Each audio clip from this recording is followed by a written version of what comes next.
Parents, listen carefully. Do you truly know what happens behind the closed doors of your own home? The man everyone praised as the perfect father.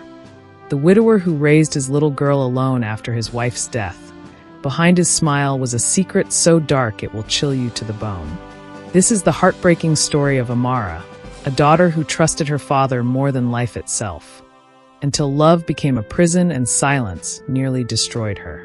What she revealed shocked an entire community, and what her father confessed in court left everyone speechless. Watch closely till the end, and don't forget to like, share, and subscribe, because every parent must hear this warning. When Amara was 3 years old, her mother died after a sudden illness.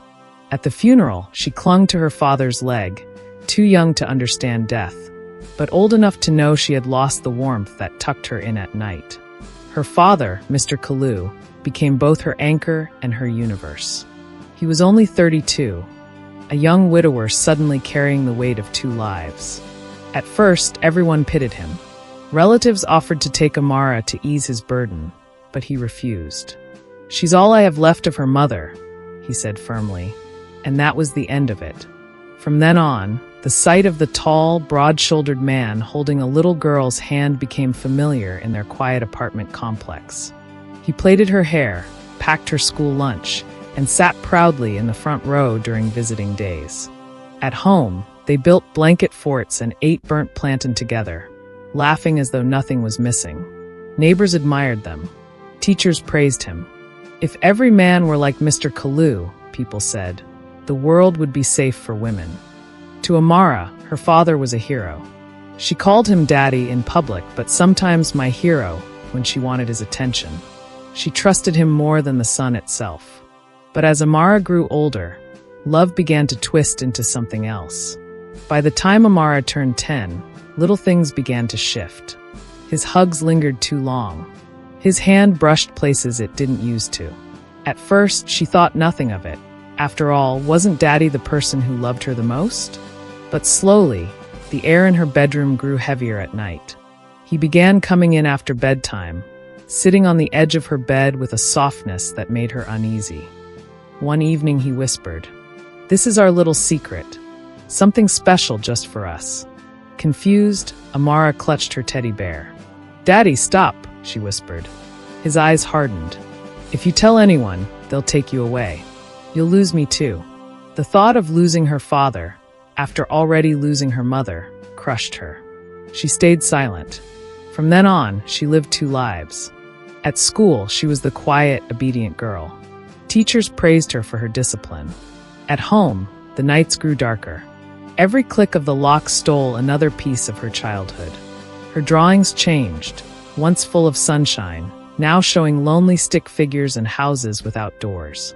Her laughter disappeared, replaced by forced smiles that fooled everyone except Madame Ifioma, their neighbor. One afternoon, Madame Ifioma saw Amara sitting quietly on the staircase, her eyes hollow. "Amara, my star girl," she said gently. "You folded yourself into a quiet place. What's wrong?" Amara forced a smile. "I'm fine, Ma." Before Madame Ifioma could press further, Mr. Kalu appeared, greeting warmly, his groceries in hand. "Thank you for always looking out for her," he said, resting a hand on Amara's shoulder. To outsiders, it looked affectionate, but Amara stiffened. Madame Ifioma noticed, but by the time she opened her mouth, father and daughter had gone inside. That night, Amara cried into her pillow, whispering to her teddy bear, "If I tell, I'll lose him too." So she said nothing. Silence, as always, became the perfect shield for monsters. By the time Amara turned 12, she had mastered the art of pretending. She learned which floorboards creaked, how to smile just enough for teachers, and how to say, "I'm fine," without trembling. At school, she was the model student, quiet, obedient, always in neat uniforms. Teachers praised her as disciplined. Classmates sometimes teased her for being too serious, but she laughed weakly and moved on. No one knew that the silence they admired was heavy with fear. At home, the secret deepened. Her father reminded her often, "If you tell anyone, they'll take you away. You'll lose me." Those words chained her tongue. Her neighbor, Madame Ifioma, grew suspicious. She ran a tailoring shop below their apartment and often saw Amara pass by, head lowered. One afternoon, she stopped her. "Amara, my star girl," she said softly. "You're not the same. Are you okay?" Amara's lips parted. For a moment, the truth trembled on her tongue. But then she remembered her father's warning. She forced a smile. "I'm just tired, Ma." Before Madame Ifeoma could ask more, Mr. Kalu appeared at the gate, greeting warmly as always. He praised the tailor, thanked her for watching out for his daughter, and placed a gentle hand on Amara's back. To anyone watching, it was fatherly affection, but Amara stiffened under his touch. Madame Ifeoma noticed the stiffness, her scissors pausing mid-cut. But by then, they were already gone. Amara's teenage years were marked by withdrawal. She stopped joining group games, stopped singing during break, and spent hours sketching in silence. Her notebooks filled with drawings of windows with bars and stick figures curled in corners. Then, at 15, her body betrayed her secret. It began with nausea. She thought it was stress, but it continued, waves of sickness each morning, dizziness that blurred the chalkboard. She grew pale and weak. Her teacher, Mrs. Adeabi, noticed first. "Amara," she said one day, crouching beside her desk, "you're trembling. Are you sick?" Amara shook her head. "I'm fine, Ma." But weeks later, during morning assembly, the truth forced itself out. Under the blazing sun, the students sang the national anthem. Amara swayed, pressed a hand to her stomach, and collapsed onto the concrete. Gasps erupted. Teachers rushed forward. "Amara, stay with me," Mrs. Adeabi cried, cradling her head. At the clinic, tests were run. Hours later, a nurse returned with a folded report. She handed it to Mrs. Adeabi, avoiding eye contact. The teacher opened it, her face draining of color. Pregnant. Her hands shook as she folded the paper, her heart pounding with rage and sorrow. She looked at Amara, pale and frightened on the hospital bed, and for the first time, she understood the weight behind the child's silence. "Come with me," Mrs. Adeabi said firmly. Back at school, they went straight to the principal, Mrs. Okonkwo, a woman known for her calm authority. Her office was lined with certificates, but today, her focus was entirely on Amara. "Sit," she said gently. "No one will hurt you here. Tell us what happened." Amara's throat tightened. She gripped her skirt, nails pressing into her palms. The words wouldn't come. She stared at the window, at the slanted afternoon light on the floor, counting lines to distract herself. Mrs. Adeabi leaned closer. "You don't have to be afraid. We believe you." That sentence cracked the wall. Tears spilled down Amara's cheeks, years of silence bursting out in sobs. Between gasps, she whispered, "It's my dad." The room froze. Since I was little," she cried. "He said if I tell, they'll take me away. That I'll lose him. No one would believe me." Mrs. Adeabi reached for her hand. "We believe you. You've done nothing wrong." Mrs. Okonkwo's jaw tightened, but her voice was steady. "This ends today." They did not press her for more. They didn't doubt her. They acted. Phone calls were made to Child Protection Services. A counselor was summoned. A police officer was contacted. For the first time in years, Amara wasn't silenced. Adults believed her. Adults stood between her and the monster. That evening, as she sat wrapped in a blanket in the counselor's office, sipping warm tea, she whispered to herself, "My name is Amara. I told the truth today." It was the first time she had said it out loud. Meanwhile, at the apartment, yellow tape sealed the door. Neighbors gathered, whispering in shock.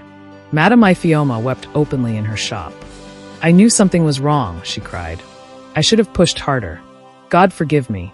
But the secret was no longer hidden. The world now knew. When the police came that night, the compound held its breath. 2 officers knocked firmly, their presence casting a shadow on the quiet corridor. Beside them stood Principal Okonkwo, her face sharp with determination. Mr. Kalu opened the door in his pressed shirt, his tone calm. "Good evening. How may I help you?" "You're needed at the station," one officer said. "There are serious allegations against you." For a moment, something flickered in his eyes, but he didn't panic. He stepped out, closing the door gently, like a man leaving for a business trip. At the station, the truth was laid before him. His 15-year-old daughter was pregnant, and she had spoken. The officers expected shame, perhaps denial. What they got was defiance. "She is my daughter," he said steadily. "I raised her alone since she was 3. I gave her everything. And yes, I love her and she loves me. I intend to marry her." The officers stared in disbelief. One slammed his fist on the desk. "You call this love? You call this fatherhood? You stole her childhood." But Mr. Kalu only shrugged, as though everyone else was blind. Back at school, Amara sat in a quiet office wrapped in a blanket. The counselor gave her tea, though her hands shook too much to drink. Beside her, Mrs. Adeabi whispered, "You are safe now. No one can hurt you here." For the first time, Amara felt the weight lift, even if only slightly. She had spoken, and they had believed her. News spread quickly. Parents whispered at the gates, horrified. Teachers wept in the staff room. Neighbors gathered outside the apartment building, unable to reconcile the image of the kind widower with the monster unmasked. Madame Ifeoma cried openly in her shop. "I saw it. I felt it. She was too quiet. But I didn't push her to talk. I failed her." Guilt weighed heavy, but others told her, "At least now she is safe." The case went to trial. The courtroom was full, lawyers, journalists, curious faces. Amara sat in protective custody, shielded from the crowd. Her testimony was read aloud, every word trembling but true. Each sentence carried the years of fear, the nights of silence, the stolen childhood. The courtroom fell into stunned quiet. When it was Mr. Kalu's turn, he stood tall, as if he were the victim of misunderstanding. His words sent a chill through the room. "I raised her," he said. "She belongs to me. No one understands us. I will marry her." Gasps erupted. The judge's gavel slammed down. "Enough! What you call love," the judge said, his voice cold. "The law calls a crime, and the law will protect the innocent." For once, Amara felt justice stand on her side. Months later, Amara began her journey of healing. It was not easy. Nights brought nightmares, days brought tears. But for the first time, she wasn't alone. The counselor taught her to write in a journal. Sometimes the pages were soaked with tears, other times filled with shaky hope. She wrote, "My name is Amara. I told the truth. I am safe now." The principal visited often, bringing books and gentle encouragement. "Your past does not define you," she told her. "You are stronger than what tried to break you." Madame Ifeoma also came, her eyes always red. "Forgive me, child," she whispered. "I should have asked harder. But from today, I will never ignore silence again." Amara slowly began to rebuild. She attended classes again, though with counselors by her side. She smiled occasionally, small, fragile smiles that hinted at light returning. The community learned too. At a parents' meeting, the principal spoke firmly. "Listen to your children. Don't dismiss their words. A quiet child is not always a happy one." Signs were listed: withdrawal, sudden silence, fear of certain rooms, unexplained sickness. Parents scribbled notes, some crying quietly as they realized how easily silence could hide storms. Months later, in a safe home, Amara wrote one final journal entry that she read aloud to her counselor. "I was a child who wanted love, but love was twisted into fear. I carried silence until it became heavier than my name. But I am not silence anymore. I am seen.